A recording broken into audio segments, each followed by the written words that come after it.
It's the Hero Show. Welcome to the Hero Or Show, villain. where every week we seek inspiration from great men and women to become the heroes and heroines of our own lives.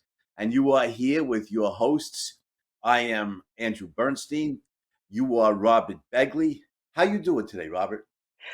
Doing great, Andy. Today, we're coming up on Halloween, and as we've done in the past, we've switched over from a hero to a villain. It's sometimes the hero overcomes villains, certainly in great literature.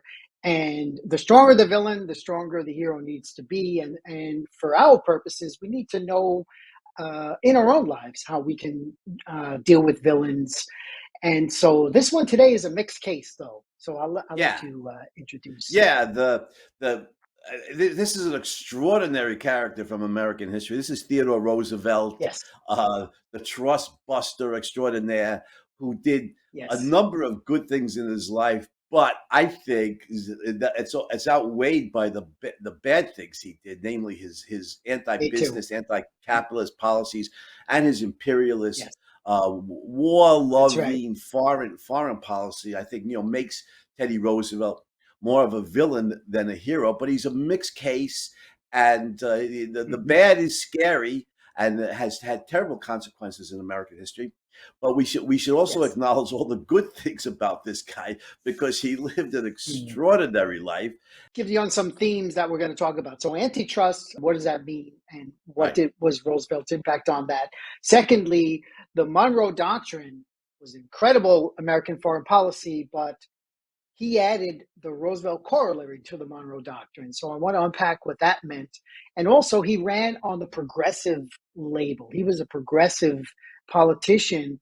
And I'm not really sure what the difference between progressive and socialism is. So those are three things, Andy, I'd like to talk about at least in this first section. But like you said, you set us up for some of his good things. So let's Yeah, we can't rattle off a couple of those. we can't overlook the good he did. He's not the previous villain shows. We did people like Lenin, Karl Marx, John John Dewey. Dewey, These guys were yeah.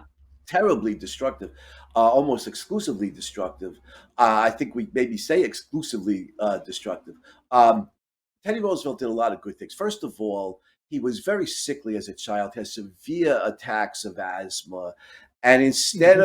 of just giving into that and reconciling himself to a life of frailty, he adopted what he called the strenuous life, of Yes. climbing and hunting and hard riding and boxing. And he built himself up into this manly, this robust physical specimen. And that's very admirable. Yeah. I mean, that Yeah. shows real courage on Roosevelt's part. Hmm. He did so many things in his life. I can't even keep track of it all. But he was a New York City upper crust, wealthy kid. And when his first wife died, his first wife died, I think the same night his mother died, and he was Hmm. Really devastated. close. Yeah. Yeah, Hmm. he was devastated. He said the light has gone out of my life when his wife died, and he gave custody of their daughter to his sister. And his daughter Alice Roosevelt was a real character, by the way. But he moved out to the Dakotas and became a cowboy. This wealthy, Yeah. New York City upper crust kid born with a silver spoon in his mouth. One story I read about Teddy Roosevelt a long time ago was he tracked down some rustlers who had stolen a bunch of cattle and brought them to justice. I mean, this is the stuff of legends. You can see, Tries to be Shane, right? yeah, yeah. It's like a John Wayne character, and then later on, he's commissioner of the New York City Police Department, which was notoriously corrupt. He'd walk the streets at 3 o'clock in the morning to make sure the cops are at their posts doing their job, and that Hmm. that the criminals who bought them off didn't dominate in that way. That there was no, he made sure there was police presence on the street to curtail the activities of the bad guys. Uh, Hmm. yeah, the Rough Riders again. Here's this upper crust New York City wealthy kid, leading the Rough Riders up San Juan Hill.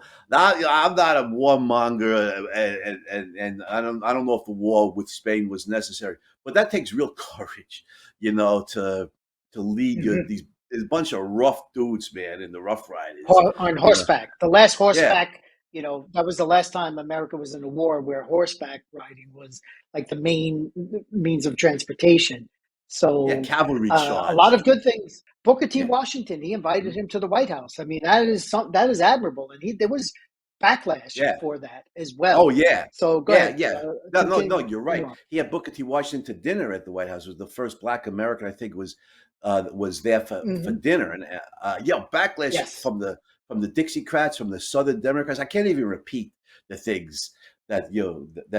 that they said about what Booker T. Washington's presence in the White House is so vile. But Teddy Roosevelt had him to dinner, Yeah. and afterwards had him to the White House for business. Later Yes. on.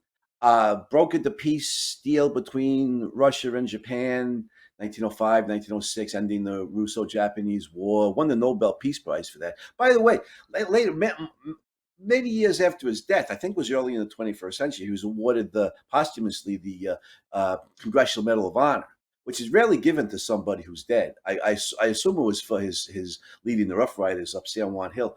But he's the only guy in history to have won the Nobel Peace Prize and the Congressional Medal of Honor. Now Mm. his last point on this, and that is the great "speak softly and carry a big stick" line that he's famous for, Hmm. and he it's a mixed case, but he built up the U.S. Navy, the Great White Fleet, these massive battleships, painted white. I don't know if there's a Hmm. racist element there or not, because part of it, Japan was already an expanding military and naval power in the Pacific, and part of it, Yes. the Great White Fleet of these mighty battleships sailed around the world peacefully, making ports Hmm. of call at Hmm. every major port, and had diplomatic relations. But of course, the not so subtle subtext is, look at the fleet we got, fellas. You may think twice about Yes. attacking America or Americans, and especially it was welcome. Interestingly, it was welcomed with open arms in Japan. But some commentators said Hmm. the point of this was. I don't remember the exact quote, but it was to teach Japan a lesson in polite behavior. Mm. Wow. Roosevelt, yeah, Roosevelt, the Great White Fleet taught Japan a lesson in polite behavior. I think this was 1909, so it kept the Japanese Yeah. imperialism under control for another 20 Hmm. years or so. But the Hmm. purpose was very the stated purpose was diplomatic and peaceful. The subcurrent obviously was intimidation. Don't bleep with us. But Yes. I admire that part of it, because there's bad guys in the world. Even before the rise Yes. of National Hmm. Socialism and communism, there's bad guys in the world, and a free country has to be able to defend itself and willing to defend itself against bad guys. And that's one thing I'll say for Teddy Hmm. Roosevelt. He would use the full Yeah. might of the U.S. military to defend the country against bad guys. So there's a lot of Yeah. positives here, but unfortunately, I think the negatives outweigh it. Okay. Well, that was the good. Now we're Right. going to move on to the bad before the ugly. Let's talk about antitrust, because before the I think 4 or 5 presidents um, before Roosevelt, who were presidents during the era, they only had about 15 or so cases, antitrust cases. And Teddy Roosevelt was like about 40. He was, this is what we call power lust. He was a power luster who wanted to rule, especially big business. And the way to do that was via these antitrust laws, which were not really enforced. And Andy, I want to start off with a quote from novelist philosopher Ayn Rand on what antitrust is. And she has an article on that. America's persecuted minority, big business is one. And basically, the way there's a couple of things she says, but one quote that I really like is where. One second, go ahead here.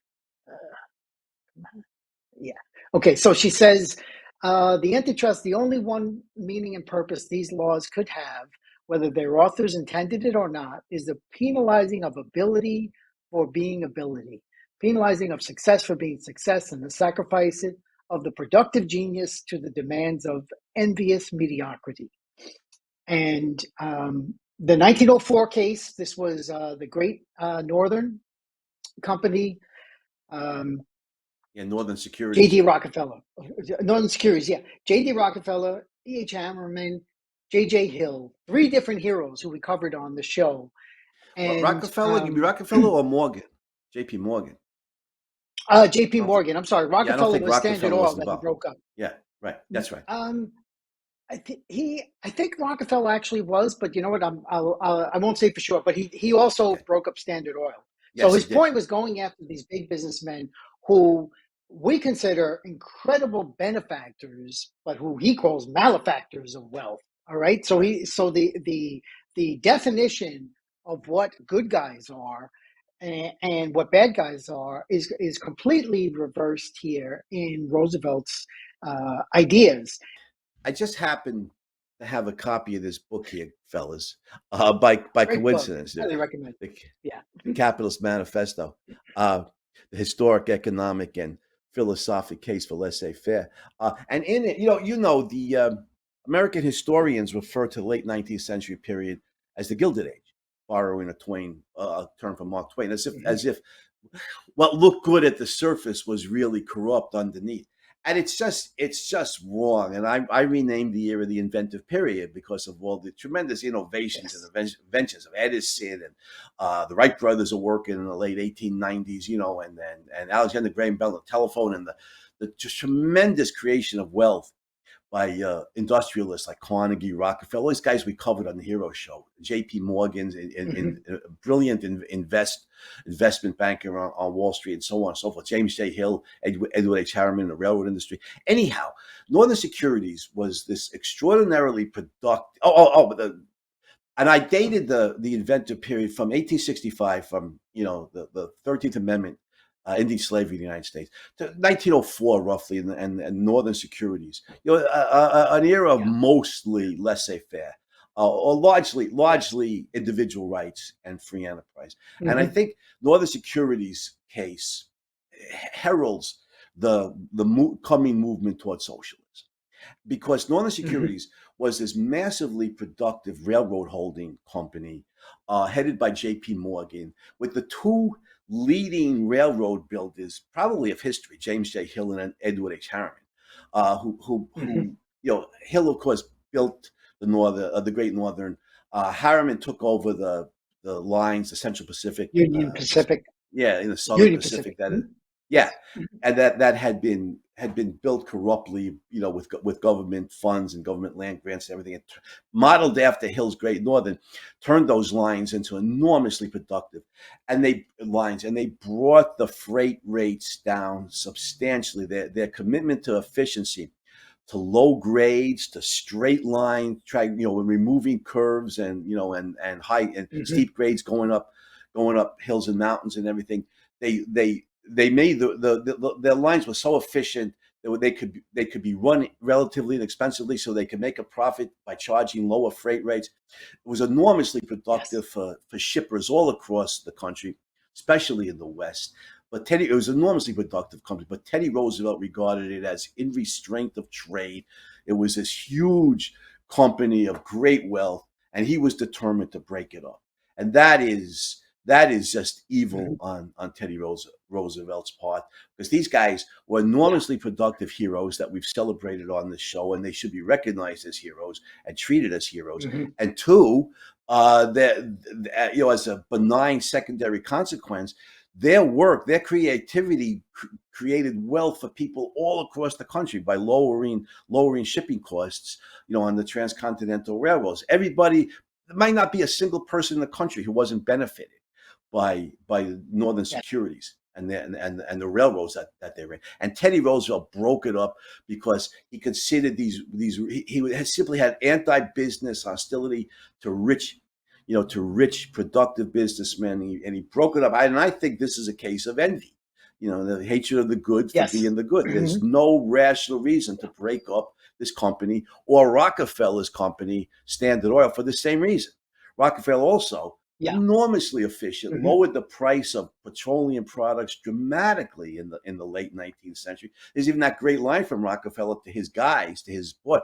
He said, what was the quote? We must remember that we're producing oil for the poor man, so he must have it cheap and good. And Yes. Rockefeller's statement. There's one more point, Robert, that confounded Hmm. historians. The historians subsequently who admire his philanthropy, but consider him a pariah and the worst of the so-called robber barons. Rockefeller's Hmm. statement to the effect that I did more good at Standard Oil than I ever did in all my philanthropy. Well, the historians who are socialists, they don't understand it. Teddy Roosevelt didn't understand it. We can understand it. Rockefeller meant I was so Yes. productive at Standard Oil, I was able to produce so much petroleum products so efficiently, so inexpensively that I brought the price of petroleum products down. Everybody in the country benefited from it, especially Henry Ford and his customers, who now had cheap gasoline, to Yes. fuel the Yep. automobiles. But Hmm. Roosevelt, Hmm. this outweighs all the good things he did. This anti-capitalist, anti-business animus that is simply envy, towards people who did an enormous amount of good, an enormous amount of good. Yeah. Yeah, if we think about the benefits, people in the West could now make it to the East. California, they could have goods transported to them.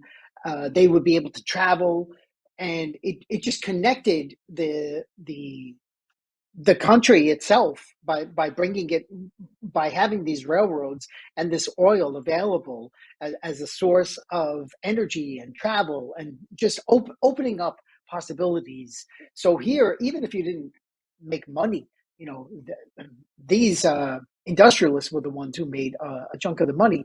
As you said, Andy, everybody's life expectancy and the standard of living was incredibly raised. And just one Yes. more quote by Rand on this. So tying into what we said, she says the antitrust laws were the classic example of a moral inversion prevalent in the history of capitalism.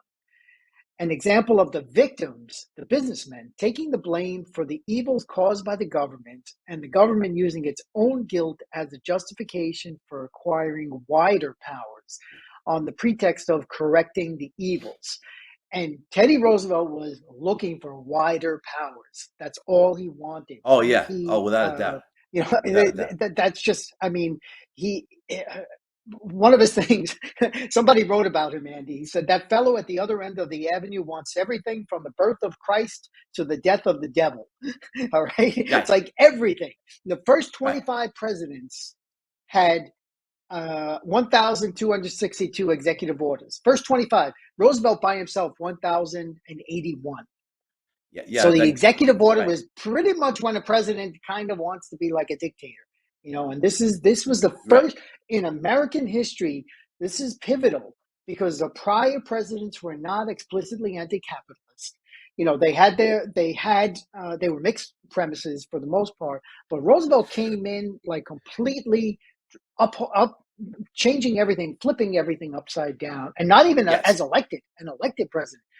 He came in because the President McKinley got shot, and so he killed. Yes. A Right. lot of people got shot. He advanced in New York because Garfield got shot, and he just bullets seem to follow him everywhere, and we'll get Right. into more of that. So Well that's said. the antitrust. That's No, yes. Yeah. Go ahead. Let me follow up on that. What you said before is absolutely true. There was somebody, I think it was somebody in Congress who said he wanted control of everything. Teddy Roosevelt wanted Yeah. authority over every aspect of the U.S. government, including Congress. I don't even Yes. remember all the details, all the different things, right down to the minting of coins and Yeah. every detail Roosevelt wanted to control. He was a power lustre without a doubt. But going back to Northern Securities, Yeah. because to me this is a landmark case in American history. It symbolizes Yes. the movement Yes. away Hmm. from it is literally and also symbolizes the movement away from largely laissez-faire towards creeping socialism, and today we could call it galloping Yep. socialism. So from Capitalist Right. Manifesto, from Catman, Northern Securities did not seek to bar other lines from entering the Northwest, nor under the freedom of the American system could it have prevented other entrepreneurs from doing so. Indeed, several years later, while James J. Hill still controlled his two transcontinentals, that's Great Northern and the Northern Pacific, right? A company that included William Rockefeller successfully completed a line that paralleled the Great Northern and the Northern Pacific across the country, terminating in Seattle. Further, Mm. James J. Hill's relentless attention to maximizing the efficiency of his roads, to reducing curves and grades, caused freight rates on his line to continue to drop. In 1881, at the beginning of the Great Northern, his line charged an average rate of $2.88 per ton mile. By 1907, that rate was down to 77 cents. And Edward H. Harriman Amazing. did the same thing Hmm. on his lines. None Hmm. of this was important to President Theodore Roosevelt, who considered Northern Securities in restraint of trade and who launched the federal suit that led to the company's dissolution. The enormously Hmm. productive Hill was quite right in expressing his contempt for statist politicians, an attitude fully shared by J.P. Morgan, who headed Northern Securities. Quote from James J. Hmm. Hill: "It really seems hard when we look back at what we have done and how we have led all Western companies in opening the country and carrying at the lowest rates, that we should be compelled to fight for our lives against the political adventurers who have never done anything but pose and draw us out." Unquote from James Mm. J. Hill. Absolutely true. Yeah. And by the way, so years later, I'm writing the book. I'm reading Richard Hofstadter, one of the leading American historians, and Hofstadter just Hmm. scoffs at Hill. Is like at Hill's statement here. It's like it's self-evident to the American historian. These guys are robber barons. They're milking the Yes. the American people for ill-gotten gains. And Teddy Roosevelt's a hero. And everything to the historians. Teddy Roosevelt's a hero here, and Hill's a robber baron, a bad guy. But the exact opposite is true. These are the guys Yeah. who created the wealth, that the country enjoys, not the politicians. And certainly not statist Yep. politicians like Teddy Roosevelt. And you're absolutely right. Teddy Roosevelt's president. The worst thing of all is he's the one who shows who is the transition from politicians who are basically pro freedom, pro individual rights, and pro capitalism to Hmm. politicians who are basically anti freedom, anti individual rights, and anti capitalism. Teddy Roosevelt is that literally, and he's the symbol for it. So that's the worst Yeah. of his evil. Well, we got a parallel, Andy. Same year, 1904, foreign policy. So just a little backstory. Now, Dylan, you can put the other image up. Backstory here is this is called the Roosevelt Corollary to the Monroe Doctrine. Monroe Doctrine, 1823, was an update from the Neutrality Pact in 1793, which basically America said to the world, look, you guys, especially Europeans, you guys have fought for 1,000 years. Go have at it. We're not getting involved. We are going to be neutral. If you want to trade with us, free trade, we'll definitely do that. Then in 1823, from Monroe Doctrine, basically that said no more colonization. You guys in Europe, you come out, you can't settle, you can't take over any more. You can't colonize the Americas, North and South America. And similarly, the flip side is we Let me still will jump not in. get Let involved. me jump in for a second here, Right. Robert. 1820. James Monroe. This is a gutsy Yes. call on his. What the Americans? What A was the brand new United States going to country. do in Yeah, brand new 1820? Yeah, country. yeah, with a That's right. didn't have had hardly any army. Something of a navy that President Thomas Jefferson had created to combat the Barbary pirates in the Yeah. Mediterranean. But compared to the British, let's say, No. the Americans didn't have any military power to back up that claim. Um, but But they had the that was moral right. Monroe. They had the Yeah, moral. yeah, the Yes. moral And they had authority, the James Monroe, President James Monroe. You're yes. not going to That's colonize right. the New World any Yeah. further. You're gonna have to trample all over us to do that. So it was a big time courageous claim by James Monroe to make that. I mean, Yeah. the but Technically, anyhow, John Quincy Adams is the one who wrote it, and it just happened on he was the Secretary Monroe's. of State, right? Quincy Adams was Yes, Monroe's Secretary of State. Yeah. that's right. Yeah. So the both of them get credit for that, but they're following on this neutrality treaty that basically says, look, we're staying out. We know history. And in history, Europeans fight with each other all the Oh time, God! and we're Oh not, God! we're Yes. definitely, yeah, Yeah, Thousand Year the Wars, Napoleonic 100 Year Wars had Wars just between the the French. Napoleonic Wars had just Yeah, ended, right? It tore Europe yeah, apart for that's right. 20 That's right. years. But even before that, the Hundred Years' War, and Yeah, so this is history. Roosevelt comes in and basically says, "Okay, as this image shows, we want to keep Europe out." He tells these Latin American countries, "For your sake."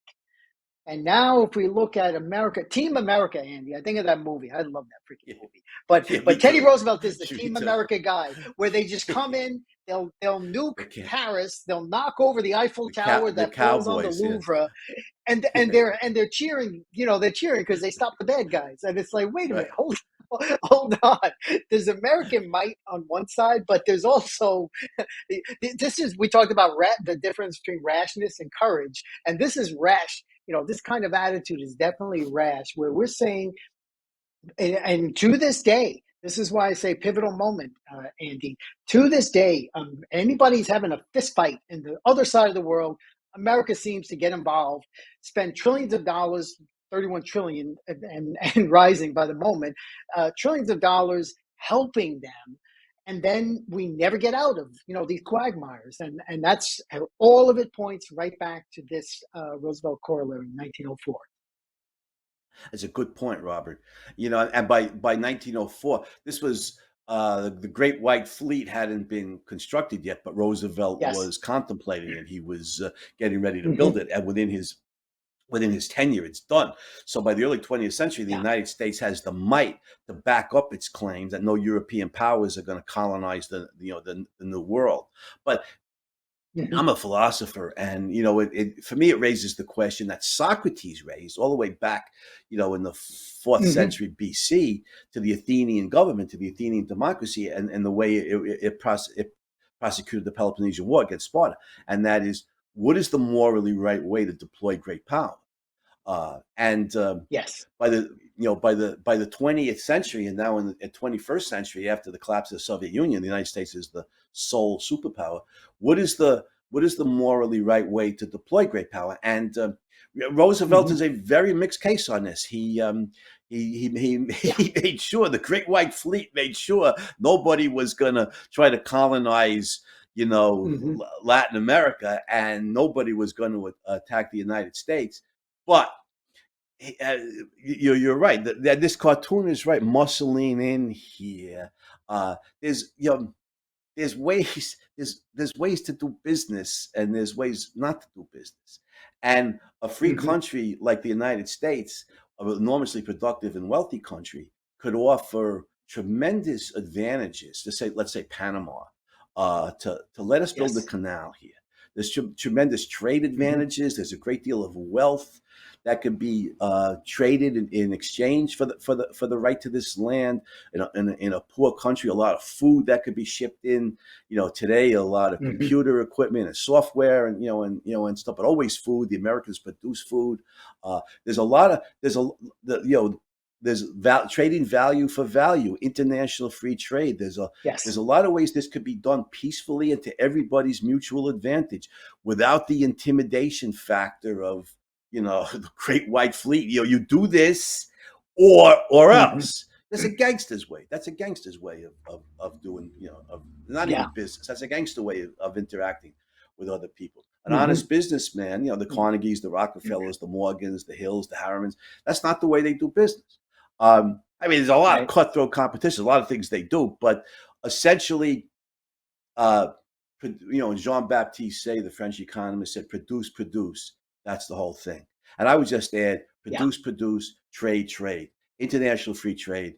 As Adam Smith pointed out a long time ago in Wealth of Nations, published fittingly Mm-hmm. in 1776, international free trade Yep. benefits all parties. And a productive capitalist country like the United States can offer an enormous amount of benefit to trade for, let's say, land rights to build the Panama Canal.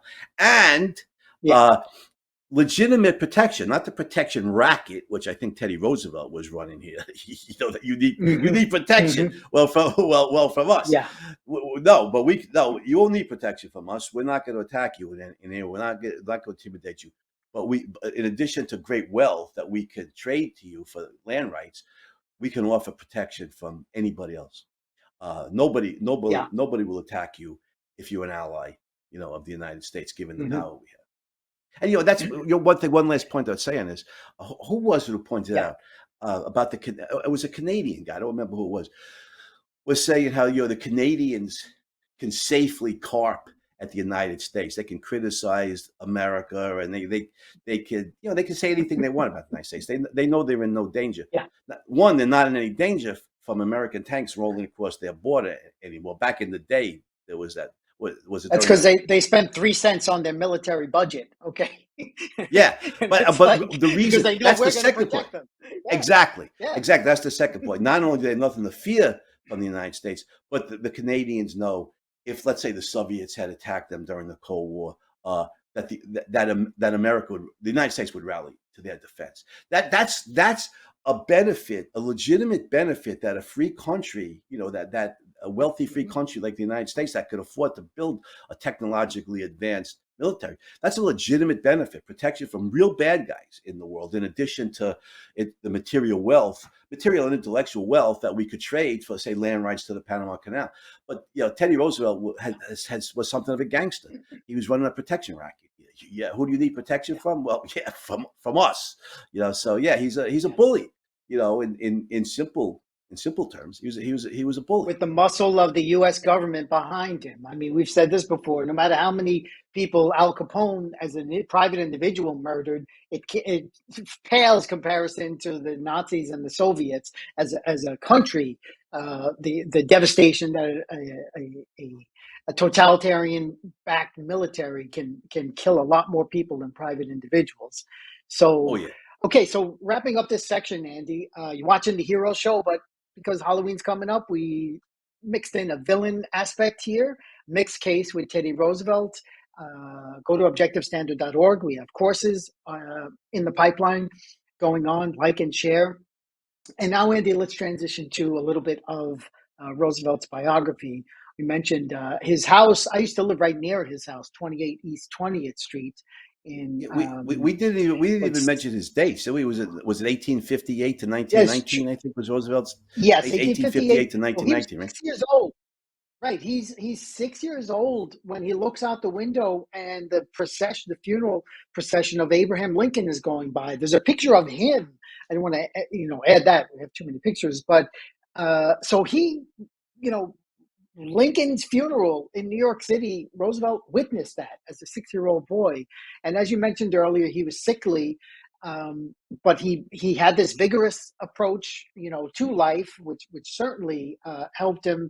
Went up in society, was born into wealth, and then got into politics, and but had a lot of different, could read Latin and was poetry, could recite poetry, had a lot of interesting things in his upbringing. But just moving on to his presidency, so he's higher. He wins as a Republican. He doesn't win. He runs as a Republican with McKinley, but he has progressive ideas. And Andy, one thing I wanted to ask is, what's the difference between progressivism and socialism? Because this is the early 20th century. There are anarchists, there were certainly communists, Marx was gaining traction, and this idea of socialism. And I can't really find, I think it's a softer version where Americans don't buy socialism flat out. So it has to be given a soft overtone in the name of progress. But we know progressivism has nothing to do with progress. But you want to unpack that a little bit? Yeah, yeah, I do. Thank you, Robert. And before I do it, while it's in my mind, I wanted to mention one other thing Teddy Roosevelt did was, he wrote books. He read thousands of books in his life. They say Yes. Yes. he read several Hmm. books a day, like Thomas Jefferson. He was this incredible scholar, Yeah. and his book on the Hmm. Naval War of 1812, I think, is still studied. 1812. Yeah, the Yes. 1812 Naval War. That's right. Yeah, that his Hmm. book. His Hmm. book, I think, is still studied. It's still considered a fine work, maybe even a classic. But anyhow, your question is more important. It's because it's philosophical, and I think first of all, we need to define the terms. Socialism. What socialism really means? Full socialism, consistent socialism. means that your life has been socialized. It belongs to society. It belongs to the state. It doesn't belong to you anymore. Your life has been socialized. And full Hmm. socialism is totalitarian. It's National Socialism or Nazism. It's communism. Hmm. We have mixed cases. Scandinavia is not socialist. It's a Sweden is half, part capitalist Yes. and part socialist. There's way too many individual rights, including private property. Right? I mean, IKEA and Volvo are privately owned, for example, and operated for profit. Hmm. So real socialism is a totalitarian manifestation.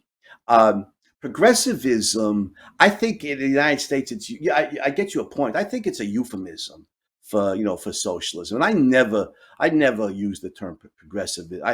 I'll even say, please don't use the term progressive to talk about Marxists, leftists, full socialists or Hmm. whatever.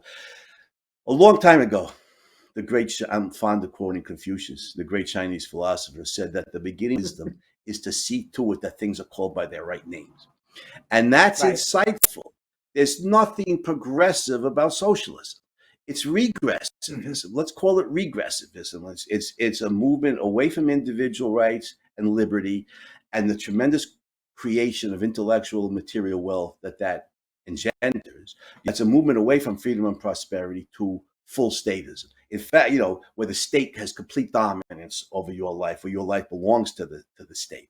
And in fact, Hmm. socialism, full socialism, real socialism, consistent socialism, is the most brutally statist system of all. And there's nothing progressive about it. Hmm. It's politically, it's dictatorship and totalitarianism. Morally, it's the murder of millions of innocent people, so it's monstrously evil. And economically, it leads to collapse and destitution. There's nothing progressive about this system. Hmm. So I think progressive in Hmm. the United States is used as a euphemism for socialism because I think you're right. Americans don't like the term socialism, but the softer Yeah. version of progressive, it sounds good. Socialism, what does it mean? Yes. Everything, the social comes before the personal, society comes before the individual. That's not going to ring Hmm. true for many Americans, certainly in the past, and maybe not even Hmm. today. But progressivism, oh yeah, we're in favor of progress. Yeah. We're not committed to traditional beliefs or ways of doing things like the conservatives are. We're not trying to conserve tradition. We're Hmm. we're moving away from the past into the future. We're making progress, and it's a complete lie. Yeah. And so, yeah, Hmm. there's nothing progressive about socialism. So we need to stop using the term in Hmm. that way. We want to call it regressivism. That's accurate. Yeah. Right. Regression Right. to full state. Regression to full state. In fact, Hmm. a certain way, Rob, it's not even accurate because none of the brutal dictatorships of the past was fully statist, was fully totalitarianism, fully totalitarian as consistent socialism. It's worse than regressive. It's Hmm. worse than the Yeah. dictatorships of the past. It's complete. Hmm. It's complete totalitarian. The total state, where the state has complete life and death power over its citizens. It's just evil. We Yeah. got to stop using honorifics, like progressive, for this Hmm. system as though they stood for progress. They don't. They're Yeah. they're moving towards the worst abuses of the past and then beyond into even the Nazis and Hmm. communists even worse than the kings who were tyrants and kings and emperors who were tyrants of the past. So that yeah okay. So I get all worked up when I get on this topic. So Yeah. Well, we can talk. So just briefly, because I don't want to spend too much more time here, but the chronology of Roosevelt as president. So 1901, he comes in after McKinley's assassinated. 1904, he runs and wins. But he promises 1908 he's not going to run again, and he sets the stage for William Howard Taft to become that's president. another good thing, by the way. Limit. Yeah, actually, I mean, if you Oh have the yeah, if you have the chance to have yeah, George Washington for a third term, would you want it? Yes. So I don't know that we yeah. necessarily have to limit a good president's administration Okay, to so let two me yeah terms. let me Yeah, let me unpack go ahead. this because he's opening the door for his distant cousin, Franklin Delano Roosevelt. But Taft is president, and Teddy thinks Taft is going to do everything Teddy wants. He's like his puppet. And he writes a letter to him. He says, "Dear Will, you want any action about those federal officials? I will break their necks with the utmost cheerfulness if you say the word. Okay, so he thinks Taft is just going to be his puppet, and Taft is not his puppet. So Teddy is pissed off, and then in 1912, he says, "I'm going to run on a." They're both running for Republican president and nomination, and Taft gets the wins, but Teddy runs on this progressive platform, the bully pulpit. We mentioned that in past episodes, and what they do is they basically cancel out each other, similar to when Ross Perot in the early '90s. He basically took away a lot of the votes of the Republicans by being this third party, and this opened the door to Woodrow Wilson, absolute racist, the one who got us into World War One, and who was basically FDR's protege. And I'm sorry, a mentor, not protege. So many of these bad policies happened. Teddy Roosevelt led like a domino. First, he radically changes what the president can do, just basically go after power, executive order to the nth degree, opens the door to Woodrow Wilson, who then eventually opens the door to Franklin Delano Roosevelt, who wants to become a dictator in his own right. And this is why, to me, Teddy Roosevelt is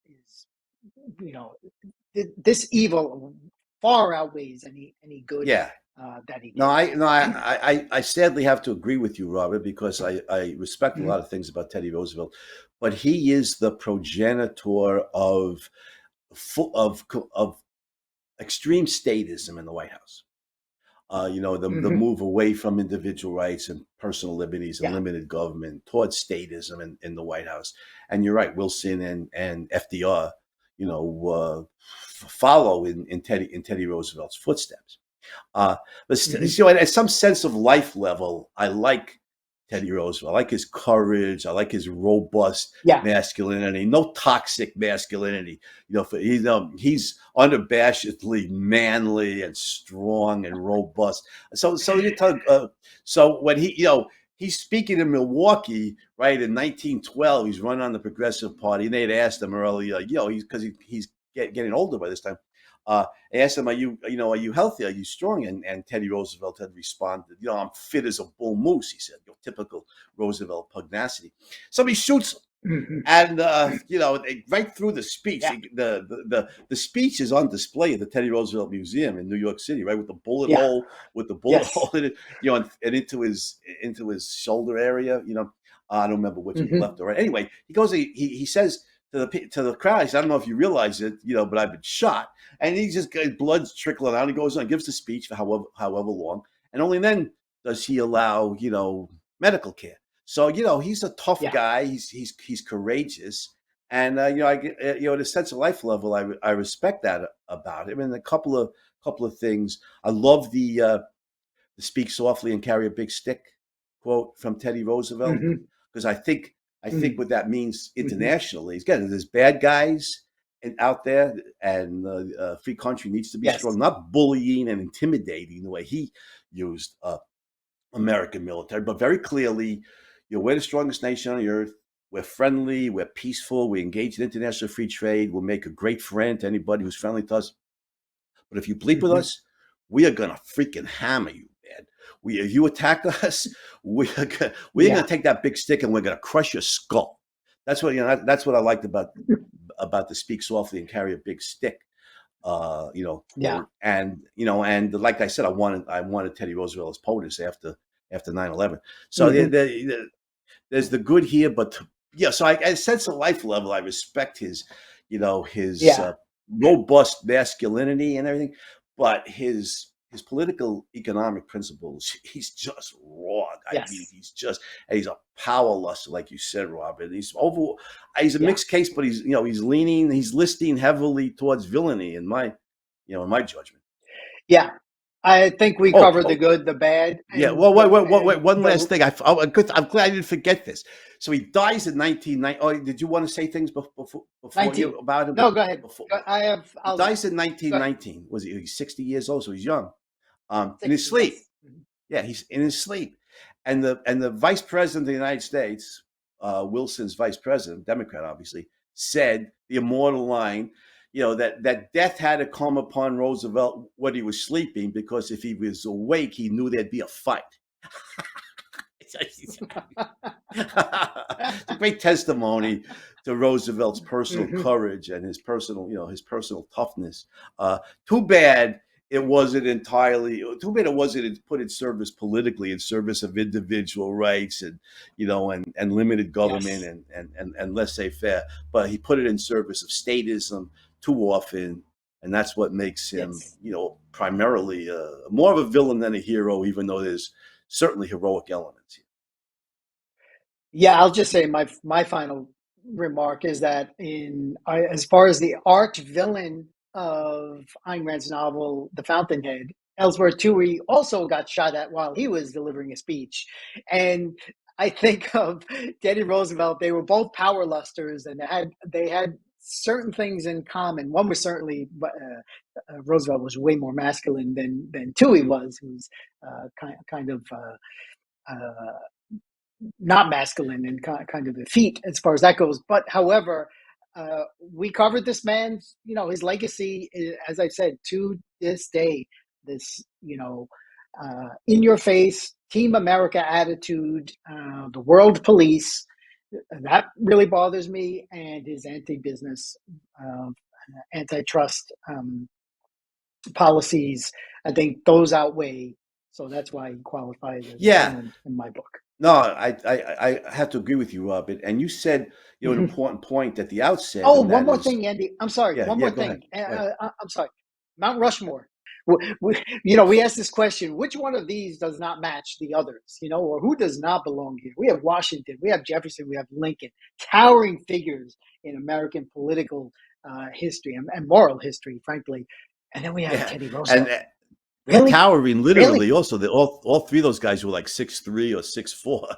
But Yeah. On yeah, top of Teddy, that, yeah, yeah. you're right. But uh, yeah, Teddy Roosevelt. Does Teddy Roosevelt belong with these giants of American history? I think the answer we've given here is very clear. No, he's No, way too many bad no. things here for Teddy Yes. Roosevelt to belong Yeah. up there as one of the great presidents of the United States. Yeah. And it's a good Mhm. question you've raised here, Robert. And you made a really good point at the outset about we seek inspiration from the heroes to become the hero or heroine of our own life. We could learn from the villains. What can we learn Yes. from the bad guys or the mixed cases and We the face bad them every parts of the day. mixed? Yep. Hmm. Yeah, Hmm. exactly. Yeah. And I think we could learn here that this robust strength and vitality that Teddy Roosevelt manifested uh, needs to be put in service not of statism and suppression of individual rights, but in service of individual rights and freedom. We need the George Washington Hmm. type of strong guy, not the Teddy Yes. Roosevelt type of strong guy. Yes. Washington did not want power, right? He resigned That's right. twice. Yes. He was a Hmm. virtuoso of resignation, one American historian called him. He Yep. supported individual rights and personal liberties and limited government. He fought for freedom Hmm. from a Yes. tyrant. Did not fight, Hmm. did not seek to intimidate anybody. Not the United States had any military might back then, but you couldn't imagine George Washington. He wanted to stay out of foreign wars, right? Washington was very clear he wanted to Yes. stay out of the European wars. Neutrality. Yep. Yeah, Hmm. the virtue of Teddy Roosevelt was he wanted to keep the Europeans from bringing their wars here, to this Hmm. hemisphere, Hmm. but he wanted to intimidate countries around the globe with Yeah. the Great White Fleet, and supported the Spanish American War, supported the annexation of the Philippines. He wanted vast sea power to establish an American empire, which Hmm. George Washington Hmm. would never have condoned. So great No. robot, and George Washington was a big, powerful guy, and a great war hero also. But again, I think this is why Washington belongs on Mount Rushmore preeminently, and Lincoln and Jefferson also, not Teddy Roosevelt. So I think we could I salute think that, we could. Robert. Right? Strength and Yes. support of freedom, not strength and the George Washington model, not strength and support of That's right. statism, the Teddy Roosevelt model. So let's salute freedom, individual rights, and the strength to protect those things. And Yes. everybody, No more mixed case or villain shows until next year when you get to Halloween again. That's So right. next week we'll be back again with undiluted heroism, and we'll see you next That's week right. once again on the Hero Show, everybody.